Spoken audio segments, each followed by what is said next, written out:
telah Allah pertemukan lagi kita di channel LK Alat. Jadi hari ini kita kedatangan tamu yang sangat istimewa, yang sudah melalang buana di seluruh Aceh, dari Kupara ya,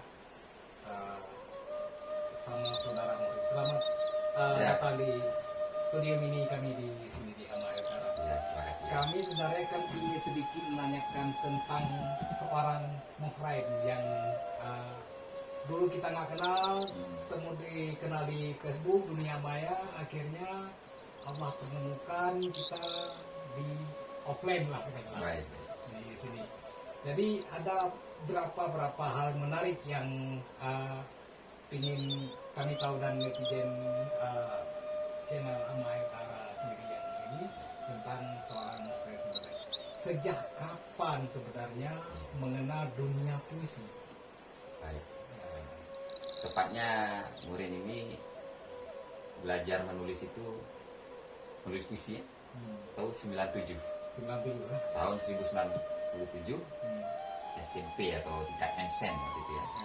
Saya sudah menulis dan tahun 2098 ya, sebelum 2000 itu sudah terbit puisi-puisi di surat kabar. Oh, iya. Tapi namanya belum Muhammad Rain. Itu masih nama asli. Muhrain itu sendiri muncul di tahun 2000, kurang lebih 2007, 2008, 2009 ya, kurang lebih segitu. Menjelang 2010 itu baru ada Muhrain. Ya. Gitu. Jadi pernah juga menuntut ilmu di fakultas di jurusan Ya, teater atau gimana? Jurusan Baik. apa itu? pendidikan saya kalau dari tingkat SD itu SD Muhammadiyah ya. Muhammadiyah. Jadi Muhammadiyah itu menanam nilai-nilai moral dasarnya. Kemudian tamatnya di MIN. Kemudian SMP tingkatnya MSen waktu itu. Saya dari MIN itu langsung MSen 3 tahun, lalu MAN Madrasah Aliyah Negeri, baru masuk ke pendidikan sarjana di Universitas Islam Sumatera Utara atau FKIP. Ya, FKIP Universitas Islam Sumatera Utara. Tahun 2004 saya selesai di Fakultas FKIP tadi, guru ya, bahasa dan sastra Indonesia atau bahasa Indonesia kalau sekarang. Jadi itu dasar basicnya. Kemudian melanjutkan S2 Magister Pendidikan Bahasa juga ya, MPD di usia di wisuda tahun 2017. Jadi itu background pendidikan saya. Iya, seperti itu. Sementara kampus itu kan kalau menurut saya itu miniatur negara. Jadi begitu keluar dari kampus, apa langsung mencoba menjadi seniman, mencoba mencari peruntungan di keseniman atau bagaimana itu? Menulis di media, karena kan bicara literasi sastra ya, puisi dan lain-lain, itu hobi. Jadi pekerjaan saya sebenarnya guru atau akademisi ya, dalam konteks sastra sekalipun saya adalah akademisi. Sedangkan literasi sastra itu menjadi hobi. Jadi hari-hari saya menulis, seperti Ayahanda Karena juga menulis tiap hari itu puisi sangat banyak sekali, bisa sampai 10-20 puisi per hari waktu itu. Kemudian itu menjadi masa inkubasi, selanjutnya agak lebih menahan diri ya, jadi tidak terlalu sering vlog, walaupun ada menulis tapi tidak sering. Jadi basic menulis menjadi seniman syair tadi atau sastrawan itu bukan pekerjaan, dasarnya begitu, tapi hobi. Tapi ujung-ujungnya saya tampil ya di panggung sekitar tahun 2010-an awal-awal itu 2013 kalau nggak salah.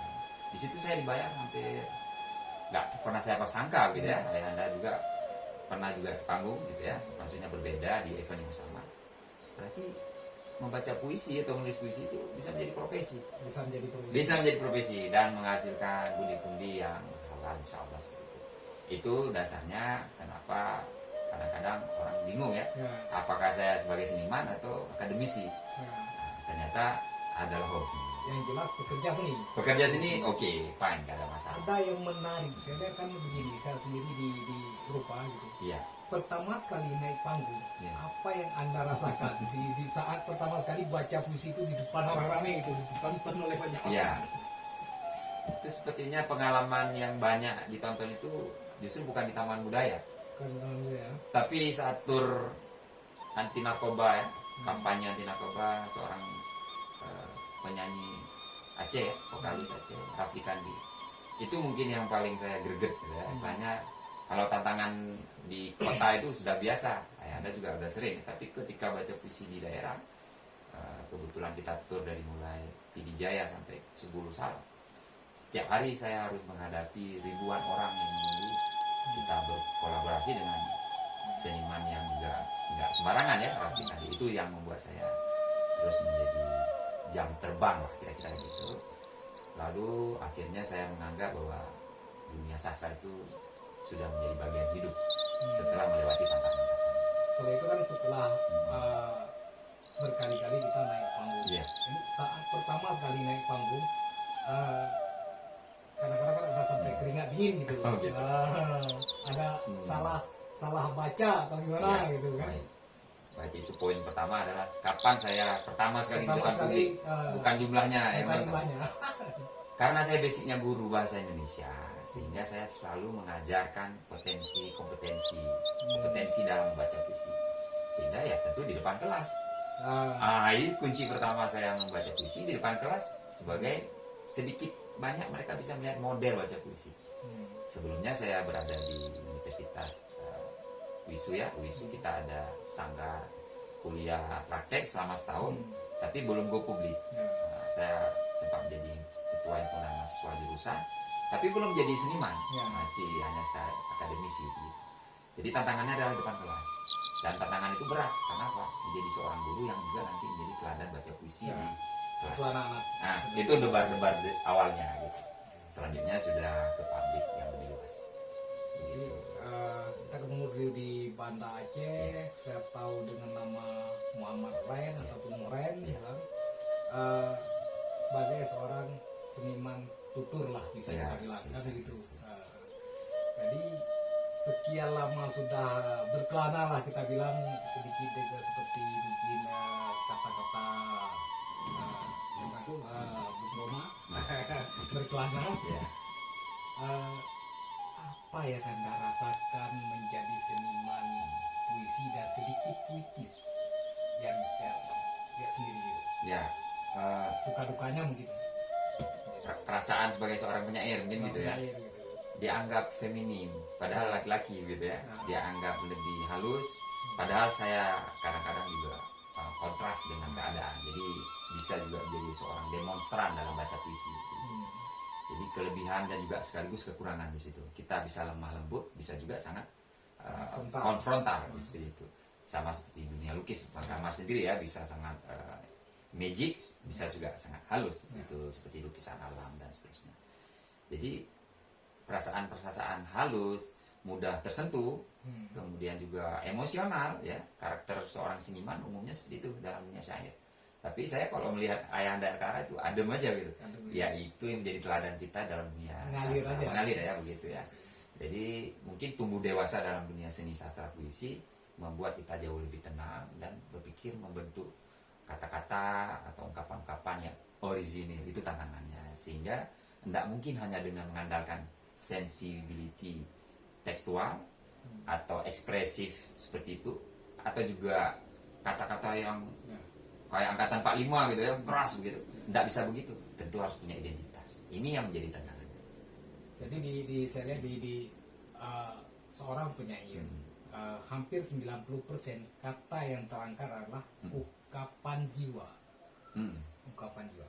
Jadi sebuah karya puisi yang dituliskan ataupun yang dibacakan oleh seniman tersebut itu mencerminkan karakter ataupun keadaan isi hati mereka di saat puisi itu tercipta. Karena saya sendiri pernah begini, misalnya ketika saya jatuh di betul-betul di titik nol, itu saya malah bukan melukis, tapi menuliskan kata-kata saya untuk sekedar saya simpan. Ingatan, tidak saya publis misalnya di situ. Setelah saya baca berulang-ulang, ini udah kayak puisi gitu. Saya langsung berpikir, oh berarti para seniman tutur itu sebenarnya bukan tercipta dirangkainya dengan hanya untuk indah, tapi seni tutur itu menjadi patokan hilang atau kuatnya sebuah peradaban di situ ya yang saya. Apakah benar begitu, Bung Ren? Oke, jadi ada sebuah catatan-catatan perjalanan, mungkin begitu menjadi dokumentasi ya. Nah, kalau itu kan soal sejarah, misalnya kalau peradaban, gitu ya, soal sejarah bangsa misalnya.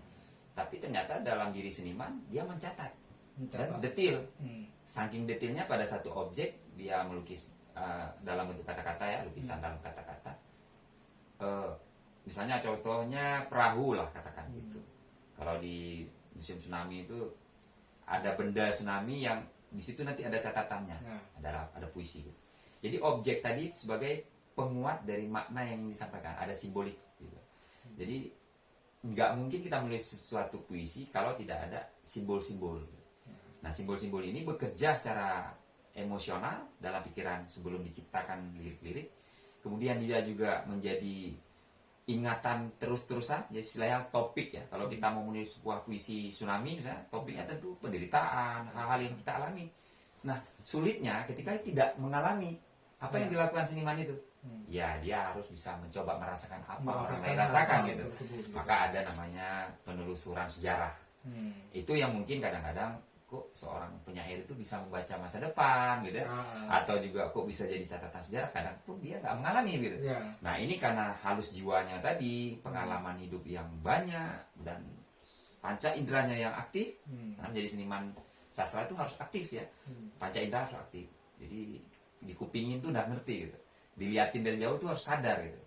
Jadi karakter-karakter ini yang membuat kita dalam menghasilkan karya-karya sastra puisi khususnya memiliki identitas, identik, dan tanpa sadar itu menjadi catatan penting bagi masyarakat masa depan. Itu kira-kira begitulah. Saya juga kan seniman tutur itu mampu merangkai kata-kata indah. Oke. Dan cukup banyak lawan-lawan jenis nih, ini lawan jenis daripada kita laki-laki, ada perempuan yang memang dengan kata-kata itu luluh hatinya, mampu menaklukkan gitu. Playboy gitu. Saya berpikir kadang-kadang ini para penyair adalah pisau paling tajam untuk menyayat hati-hati perempuan. Apakah karena itu tertarik menjadi seniman sastra puisi gitu? Ini apa yang menarik? Saya paham maksud pertanyaannya begini. Jadi di era saya sekolah menengah atas tingkat itu ya aman ya. Tahun-tahun pertama saya sekolah kan 97 masih SMP sudah nulis agak halus begitu ya. Tentu di tahun-tahun setelah itu masuk pendidikan menengah atas udah mulai puber kan gitu. Kalau tadinya mungkin menuju puber. Nah, sekarang udah puber dan menuju dewasa ya di umur-umur SMA setingkat seperti itu. Teman-teman yang suka dengan calon yang dia sukai ya, misalnya ingin dia pacaran kah atau apa istilahnya di era itu, ingin pendekatan dengan lawan jenis, justru sering memesan puisi sama saya. Padahal saya sendiri tidak pernah misalnya menggunakan alat puisi tadi untuk hal-hal yang pribadi, yang tujuannya menurut pandangan saya pribadi bukan itu tujuan menulis puisi. Cuma kebetulan karena ada daya sugesti yang tinggi dari karya-karya puisi tadi, memperhalus perasaan, menyentuh langsung pada inti persoalan, sehingga dimanfaatkanlah secara ya negatif sekalipun ya untuk merayu gitu ya, merayu si sang calon pacar dari karena saya juga pernah dulu gini dia. Pernah ya, ini pengalaman juga.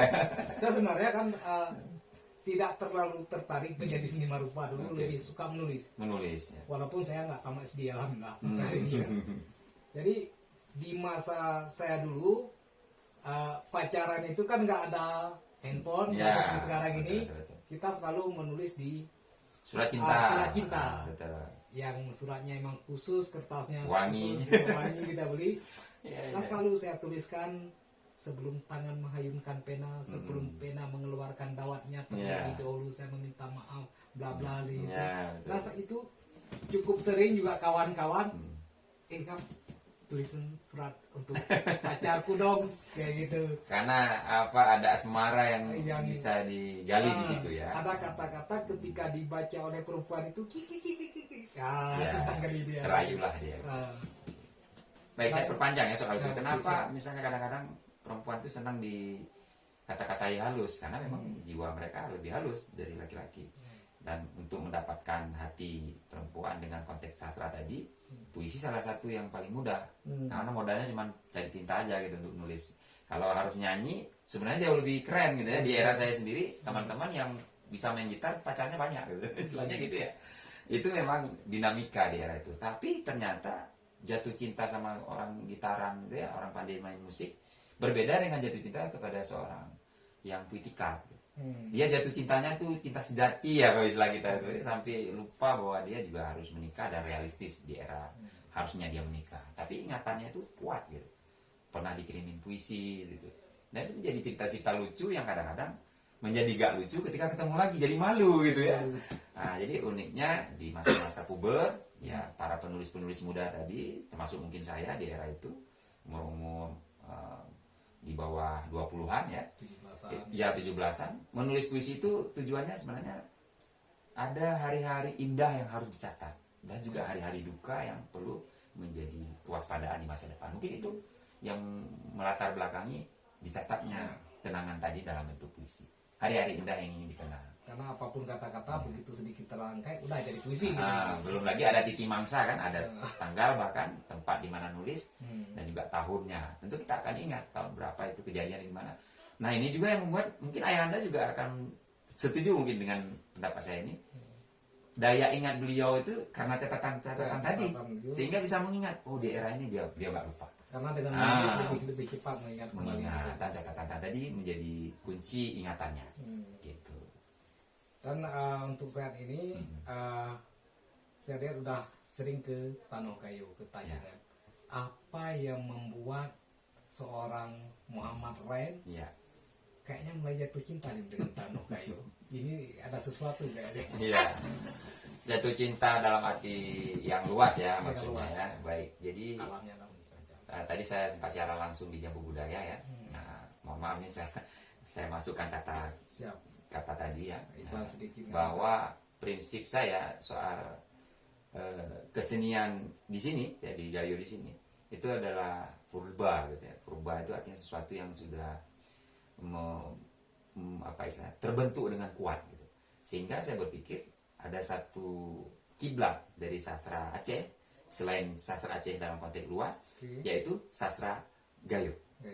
Karena dia juga sudah purba seperti itu dan sejarahnya juga sudah berabad seperti itu. Jadi seniman Gayo memang kan terkenal dengan seniman tuturnya. Iya. Gitu. Jadi berarti ini menjadi kiblatnya salah satu literasi di Aceh.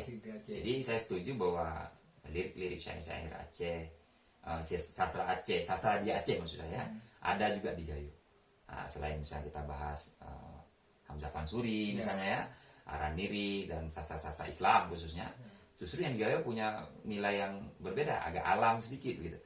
Dan konteks-konteks inilah yang membuat saya tertarik mencoba memahami mengapa muncul kata-kata yang indah itu, mengapa nama-nama tempat di sini berbeda sekali pengucapannya. Pasti ada hal tertentu yang membuat hal seperti itu. Nah, di sini juga saya lihat kan masyarakat umum juga ketika dia sangat marah kepada seseorang, dia selalu mengatakan dengan kata-kata yang indah kadang-kadang. Mutuahku. Padahal marah ya. Dia marah gitu. Halus sekali gitu. Lebih halus mengungkapkannya kan. Iya, betul Jadi sekali. itu yang membuat seorang muhrim, salah satunya itu yang membuat daya tarik kepada sastra Gayo tadi. Kalau soal asmara, kalau soal apa, saya pernah juga jatuh cinta sama orang Gayo. Ini menarik nih kayaknya. Iya, di tahun-tahun awal kuliah ya waktu itu di pasca sarjana, namun tidak berjodoh ya. Dan banyak mistis-mistis yang saya dengar sehingga saya tertarik, bukan hanya soal jatuh cinta saja gitu ya, tapi soal kultur gitu. Gayo buat saya adalah satu misteri. Misteri itu harus dikuak supaya bisa menjawab pertanyaan-pertanyaan yang muncul dari pikiran saya sendiri itu dengan cara yang logis gitu. Dengan cara yang logis, maka untuk sampai kepada titik memahami kita harus sampai kepada tempat itu. Mungkin itu salah satu catatan kenapa saya senang di sini. Selebihnya karena saya kuliah di Medan ya, Sumatera Utara, saya senang sekali ke Brastagi. Jadi kalau saya harus ke Brastagi kan jauh sekali. Suasana itu membuat saya teringat lagi di masa-masa saya suasana dingin Barbani itu. Iya, salah satu kenangan yang juga melekat yaitu soal dinginnya. Nah, kalau yang lain mungkin di channel lain nanti saya akan bicara apa yang membuat Gayo menjadi satu wilayah yang senang saya kunjungi selain kopinya tentunya seperti itu. Nah, demikian.